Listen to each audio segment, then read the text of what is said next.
ஹாய்ங்க. எல்லோரும் சோளம் சாப்பிட்டா நல்லது நல்லது அப்படின்னு சொன்னாங்க. நானும் அதை கேட்டுட்டு சோளம், கம்பு, ராகி இது எல்லாமே வாங்கிட்டு வந்து வச்சுருக்கேன். சரி இன்றைக்கி ஒரு நாள் சோளத்தில் சாப்பாடு செய்வோம் அப்படின்னு சொல்லிட்டு நாங்கள் என்ன பண்ணிட்டோம், அரிசி பருப்பு சாப்பாடு செஞ்சு பார்க்கலாம் அப்படின்னு சொல்லிட்டு சோளத்தில் ரெடி பண்ணேன். பட் நம்ம அரிசி பருப்பு சாப்பாடு மாதிரி வச்சுட்டேன். ஓப்பன் பண்ணி குக்கரை ஓப்பன் பண்ணி பார்த்தா வெறும் சோளம் முழுசாக கிடக்கு. அடியில் மேலே சாம்பார் மாதிரி இருக்குது. எனக்கு என்ன பண்ணுறதுனே தெரில. டைமும் ஆயிடுச்சு.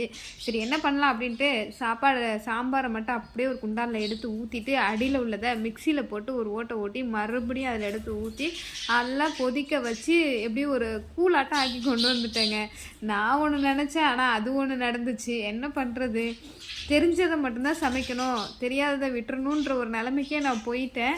ஸோ ஓகே பரவாயில்ல, நம்ம பண்ணி கொடுத்துடலாம் அப்படின்ட்டு குழந்தைங்கள்ட்ட கொடுத்துட்டேன். அவங்க ஃபீட்பேக் சொல்லுவாங்க பாருங்கள், அது ரொம்ப இருந்துச்சு. சரி பரவாயில்ல, அந்த ஃபீட்பேக் என்னன்னு நீங்களே பாருங்கள். இன்னைக்கு என்ன தொட்டுக்க வைக்கிறதுன்னு தெரியல. உங்கள் அப்பா வேறு தொட்டுக்கு வேற கேட்பாரு. சாப்பிடு.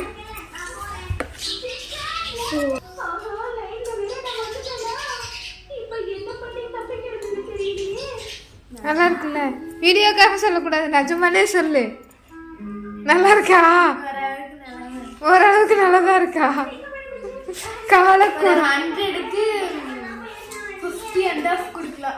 50 தான் கொடுப்பியா?